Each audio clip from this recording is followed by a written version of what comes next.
ഞങ്ങളുടെ ഓണസദ്യ നടക്കുമ്പോൾ ഉള്ള ഒരു ശീലമാ. ഇപ്പോഴായിട്ട് മുടക്കണ്ടെന്ന് കരുതി. ഓണസദ്യയുടെ വിഭവങ്ങളിലൊന്നും അല്ല, അച്ഛന്റെ കയ്യിൽ നിന്ന് കിട്ടുന്ന ഈ ഒരു പിടിയ ഞങ്ങളുടെ ശരിക്കുള്ള ഓണസദ്യ. അല്ല, അച്ഛൻ ജനിച്ചു വളർന്നത് ആ നാട്ടിലല്ലേ? അപ്പൊ അച്ഛൻ ഈ കാര്യങ്ങളൊക്കെ നന്നായിട്ട് അറിയാമായിരിക്കുമല്ലോ. ഇതുവരെ ചെയ്തില്ല എന്ന് കരുതി വിഷമിക്കണ്ട അച്ഛൻ. അച്ഛനും അച്ഛന്റെ മക്കൾക്കും ഒരു പിടിയങ്ങ് കൊടുക്ക്. ഇതൊക്കെ മനസ്സിലൊരാഗ്രഹമായിട്ട് കിടക്കുന്നുണ്ട്.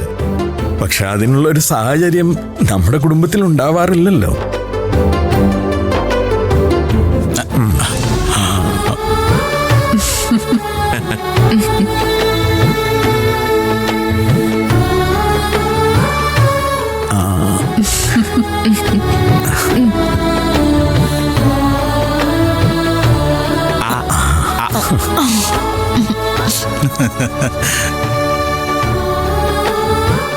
അല്ല, അപ്പോ ഞാൻ മാത്രം അനാഥനായോ? അളിയന് കൊടുക്കച്ച. നീ വിഷമിക്കണ്ട, നിനക്ക് ഞാൻ തരുന്നുണ്ട്. നിനക്കേ ചെറിയ ഉരുളയൊന്നും പോരല്ലോ, വലിയ തന്നെ വേണ്ടേ? വാ വാ.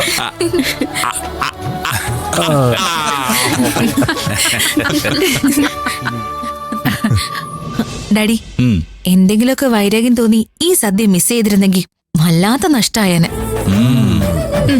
അതെ, എനിക്ക് സത്യത്തിൽ ഓണത്തിന്റെ ഒരു വൈബ് കിട്ടിയത് ഇവിടെ വന്നിട്ടാ.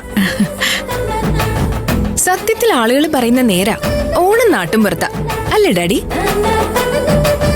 അങ്ങനെയുള്ള തിരിച്ചറിവുകളൊക്കെ നിങ്ങൾക്ക് ഉണ്ടാവുന്നുണ്ടെങ്കിൽ അത് സന്തോഷം എനിക്ക്. പക്ഷേ ആ തിരിച്ചറിവിന്റെ ഒക്കെ കാരണം ഞാനാണച്ച. ആ മതി മതി, ഇനി എല്ലാരും കഴിക്കട്ടെ.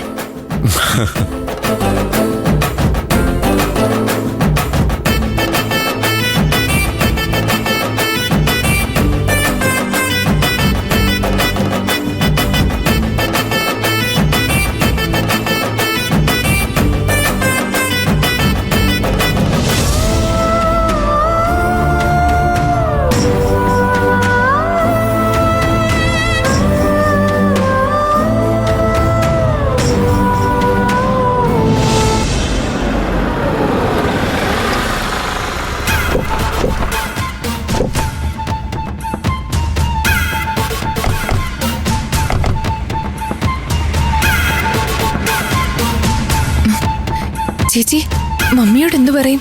അതെ, എന്ത് പറഞ്ഞിട്ടും പ്രത്യേകിച്ച് പ്രയോജനമൊന്നുമില്ല. അതുകൊണ്ട് പറയാതിരിക്കുന്നതാ നല്ലത്. ഡാഡി, ഞങ്ങൾ അവിടെ വന്നത് മമ്മി ഒരിക്കലും സഹിക്കില്ല. ഡാഡി തന്നെ മമ്മിയോട് സംസാരിക്കണം. നിങ്ങൾ വാ.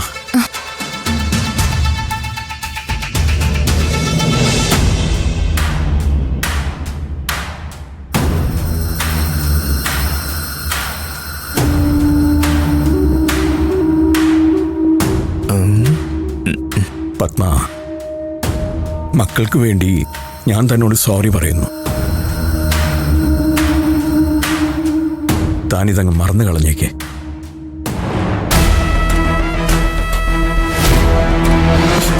ഇന്നത്തെ ദിവസത്തെ പ്രത്യേകത എന്താ? ഇന്ന് തിരുവോണം. നിങ്ങളെല്ലാരും തിരുവോണത്തിന് ഒന്നിച്ച് ഒരിടത്തുണ്ടായിരുന്നു. ഒറ്റപ്പെട്ടതേ ഞാൻ മാത്രം. അതെന്തുകൊണ്ടാ? ഞാൻ നിങ്ങളെ വിശ്വസിച്ചു.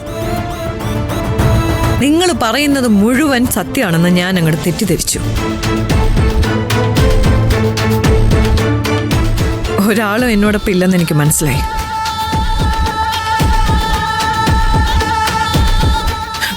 അപ്പൊ പിന്നെ എന്തിനാ ഒരു സോറിയുടെ ആവശ്യം?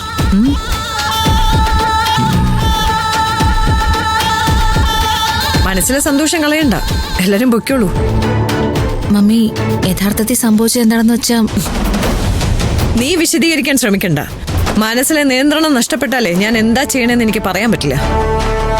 ഡേ, നിങ്ങളുടെ ഈ ഡാഡി ഉണ്ടല്ലോ, ഉള്ളിന്റെ ഉള്ളിൽ ഇപ്പൊ ചിരിക്കുന്നുണ്ടാവും. കാരണം മകനെ പോലെ എന്നെ ഒറ്റപ്പെടുത്താന്നുള്ളത് ഈ മനുഷ്യന്റെ ഉള്ളിലുണ്ടായിരുന്ന കാര്യ.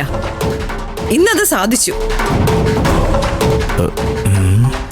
പത്മ, താൻ എന്താ ഈ പറയുന്നേ?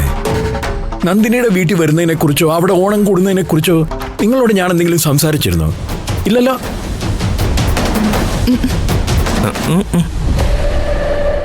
ഇവരവിടെ വന്ന് കയറിയപ്പോ വിലക്കിയില്ല എന്നുള്ളത് ഞാൻ ചെയ്ത തെറ്റ്. അതിനപ്പുറത്തേക്കുള്ള കുറ്റപ്പെടുത്തലുകളൊന്നും വേണ്ട. കഴിഞ്ഞല്ലോ. നിങ്ങൾ ഭംഗിയായിട്ട് പ്രശ്നത്തിൽ നിന്ന് ഒഴിഞ്ഞല്ലോ. എങ്ങനെയാടി ആ വേലക്കാരുടെ വീട്ടിൽ ചെന്നിരുന്നു അവരുടെ ബന്ധുക്കളോടൊപ്പം തിന്നാൻ തോന്നിയത്? ഏതെങ്കിലും ഒരുത്തിക്ക് അഭിമാനബോധം തെല്ലൊന്നുണ്ടായിരുന്നെങ്കിൽ ആ കുപ്പത്തൊട്ടികളുടെ ഇടയിലും അവിടെ ചെന്നിരുന്ന് കഴിക്കുമായിരുന്നോ? മമ്മി, ഞങ്ങളെ തെറ്റിദ്ധരിക്കണ്ട. ഏട്ടൻ ആ രീതിയിൽ ഞങ്ങളെ ഭീഷണിപ്പെടുത്തിയിട്ടാ. അതെ ആന്റി, ഒരു മാർഗവും ഇല്ലാതെ നിലനിൽപ്പിന് വേണ്ടിയിട്ടാ.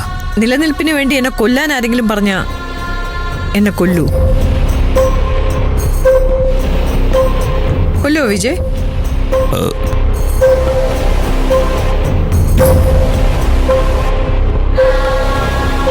ഡാഡിയും മക്കളും കൂടി ഇന്നെന്താ എനിക്ക് സമ്മാനിച്ചെന്നറിയോ? നിങ്ങൾ എന്നെ തനിച്ചാക്കിയപ്പോ ഞാൻ തളർന്നു വീണു. ആ നേരത്ത് അവള് വന്ന് കയറി. നേരം വെളുത്ത മുതല് ഒന്നും കഴിച്ചിട്ടില്ലാത്ത എന്റെ മുമ്പില് അവള് ചോറ് വിളമ്പി തന്നു. ഞാൻ വെറുക്കുന്ന ആ വിഷച്ചോറ് അവൾ എന്നെ കൊണ്ട് തീറ്റിച്ചു. വിഷച്ചോറോ? അച്ഛാ, ജീവൻ രക്ഷിക്കുന്ന ആഹാരത്തിനെ ആരെങ്കിലും ഇങ്ങനെയൊക്കെ പറയൂ? സർ, മാഡത്തിന് പറയാനുള്ളത് പറഞ്ഞോട്ടെ. സാറൊന്നും പറയരുത്. ഓക്കെ, ഞാനൊന്നും പറയുന്നില്ല. അല്ലെങ്കിൽ ഞാനെന്തിനാ പറയുന്നത്? കണക്കൂട്ടി നോക്കുമ്പോഴേ ജയിച്ചു നിൽക്കുന്നത് ഞാനാണല്ലോ.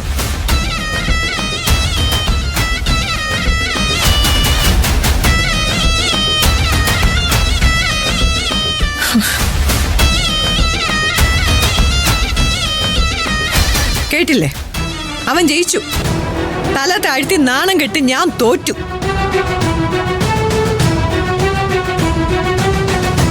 ഇന്ന് ഞാൻ തോറ്റതേ അവന്റെ മുമ്പിലല്ല, ദേ ഈ നിൽക്കുന്ന ഇവളുടെ മുമ്പിലാ.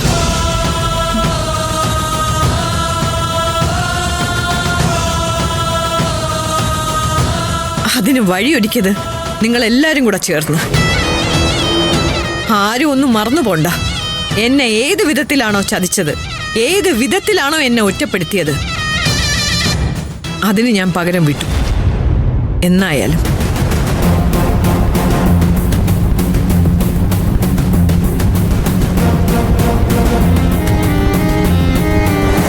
നിങ്ങളിനി നേരെ മമ്മിയോട് സോറി പറയാണെന്ന് നിൽക്കണ്ട. ഒന്ന് തണുക്കട്ടെ, അത് കഴിഞ്ഞു മതി സംസാരം. കയറിപ്പോ.